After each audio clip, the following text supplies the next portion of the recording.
दोस्तों सोचिए, एक तरफ रूस की महाविनाशक सरमत मिसाइलें तैनात हैं तो दूसरी तरफ चीन के रेगिस्तानों में सैकड़ों नए परमाणु साइलोज बनाए जा रहे हैं। दशकों तक दुनिया ने सोचा कि परमाणु युद्ध का खतरा टल चुका है, लेकिन आज इतिहास खुद को दोहरा रहा है। पर इस बार मुकाबला एक बनाम एक का नहीं है। इस बार दुनिया की इकलौती सुपर पावर अमेरिका अपने दो ऐसे दुश्मनों के बीच घिर गया है जो हाथ मिला चुके हैं। क्या हम एक ऐसे परमाणु युद्ध की ओर बढ़ रहे हैं जिसे कोई नहीं जीत पाएगा? दरअसल कहानी की शुरुआत होती है कोल्ड वॉर के दौर से, जब दुनिया दो गुटों में बटी थी। एक तरफ अमेरिका था और दूसरी तरफ सोवियत संघ। सालों तक अमेरिका की पूरी सैन्य रणनीति सिर्फ एक दुश्मन यानी कि रूस को ध्यान में रखकर बनाई गई। लेकिन समय बदला और पिछले कुछ सालों में चीन ने अपनी परमाणु हथियारों की ऐसी दौड़ शुरू की जिसने पेंटागन की रातों की नींद उड़ा कर रख दी है।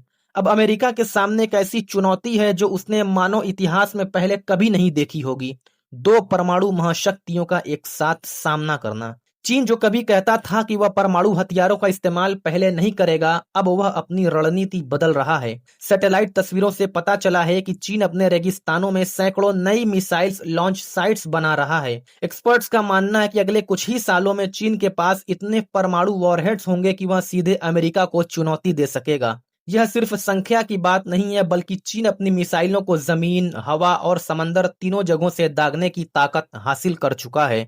वहीं दूसरी ओर रूस अपनी पुरानी ताकत को फिर से धार दे रहा है। यूक्रेन युद्ध के बाद से पुतिन की परमाणु बयानबाजी ने आग में घी डालने का काम किया है। रूस के पास दुनिया की सबसे खतरनाक हाइपरसोनिक मिसाइलें हैं जो इतनी तेज चलती हैं कि अमेरिका का कोई भी मौजूदा डिफेंस सिस्टम उन्हें हवा में मार नहीं सकता है। जब रूस की ये मारक क्षमता चीन के बढ़ते परमाणु भंडार से मिलती है तो अमेरिका के लिए समीकरण बिगड़ जाता है। अमेरिका के लिए इस कहानी का सबसे डरावना मोड़ है रूस और चीन की बढ़ती नजदीकियां। इन दोनों देशों ने एक बिना सीमा वाली दोस्ती का ऐलान कर दिया है। अमेरिका को डर है कि अगर वह ताइवान को बचाने के लिए चीन से लड़ता है तो रूस यूरोप में मोर्चा खोल देगा। दो मोर्चों पर एक साथ परमाणु युद्ध करना किसी भी देश के लिए मुमकिन नहीं है।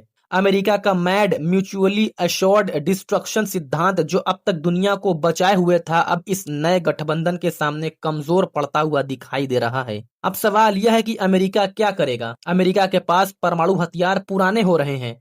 उसकी मिंट मैन मिसाइलें दशकों पुरानी हैं। हालांकि अमेरिका अब सेंटिनेल जैसे नए प्रोग्राम पर अरबों डॉलर खर्च कर रहा है, लेकिन वक्त उसके हाथ से निकलता जा रहा है।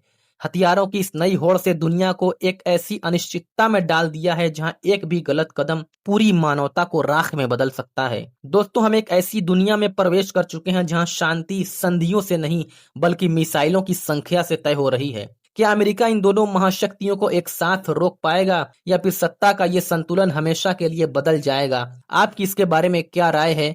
कमेंट बॉक्स में जरूर अपनी राय